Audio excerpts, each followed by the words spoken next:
The man that we call Eagle Ed Martin, an appointee of President Donald J. Trump, he recently echoed a sentiment from Jack Posobiec, my co-author of a number of books: Unhumans, the New York Times bestseller; Bulletproof, the first and only book that covers the truth about the attempted assassinations of the president during the campaign. Of course, he himself, Donald J. Trump, endorsed the book.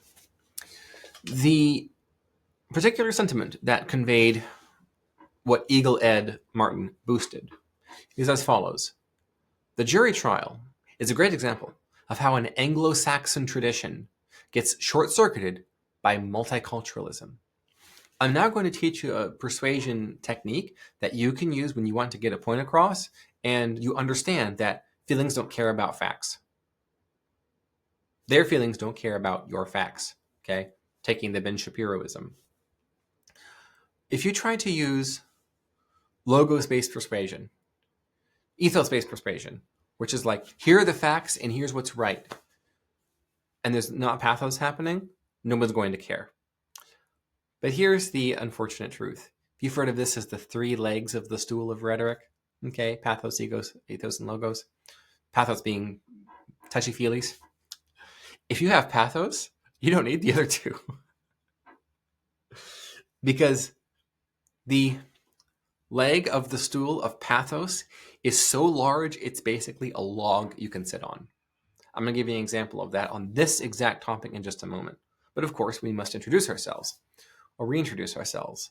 I'm Joshua Lisec. This is Daily Persuasion.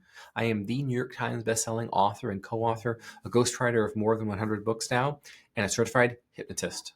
Through this unique lens of experiences, I teach you how to better influence the VIPs of your life and your career. The Overton window is shifting. It's shifting very quickly. You might recall how it was just a few days ago on Fox News on Saturday morning and then Sunday, Charlie Kirk showed up and pointed out how illegal immigration moratorium is not enough. We need to walk back legal immigration. We got to shut it down. I did an X space, formerly called Twitter, of course, for about an hour and a half on Saturday night. And this is exactly what I talked about.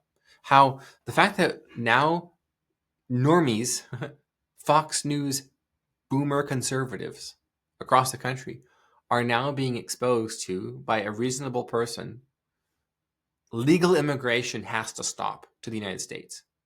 And it has to stop yesterday. Had to stop 20 years ago, but you get the point. That's now being expressed to normicons as an acceptable opinion to hear and to have. That's massive. That's Stephen Miller Maxxing. Okay. Now, what is the logos for this? You could talk about all manner of different things. When you have a homogenous society versus heterogeneous, when there are multiple viewpoints and multiple religions and multiple races all in one place and whatever, crime goes up, quality of life goes down, distrust goes up. You no longer have a high trust society. I could give you stats, study. Both subjective and objective, qualitative and quantitative data to logos the heck out of you. Or I could ethos. I could point out how multiculturalist melting pot America is exactly like the Tower of Babel. Whether you believe that is myth or true myth, that was the first globalist experiment where we could all come together into one world, one people, one race, one language, and do away with all differences and build this thing and become a perfect utopia. Well, it collapsed then, and it's collapsing now. And I could get to the first principles and ethics and morals around that. There's a curse in the book of Deuteronomy pointing out that as a people sins, their lands will be invaded by foreigners and they will become subjugated by them. They'll become indebted to them, right? That is in the Old Testament. That's a curse from God over the people of Israel when they fall away.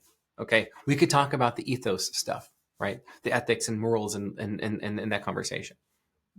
But if you can combine all of that into a simple story, which may be exaggerated, may be true, maybe not, it doesn't matter.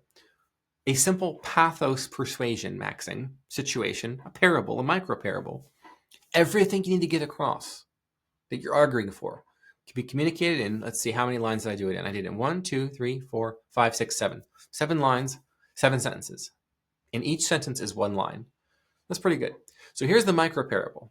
This is Pathos Persuasion Maxxing. To make the case, we have to stop legal immigration. Specifically in the context of Jack's and Eagle Ed Martin's point. The jury trial is a great example of how an Anglo-Saxon tradition gets short-circuited by multiculturalism. Let's see what happens. Why are you guys so sour on legal immigration too? Imagine, if you will, a Somali migrant on trial for homicide. The jury of 12, all Somalis, naturalized citizens, anchor babies, second-gen immigrants.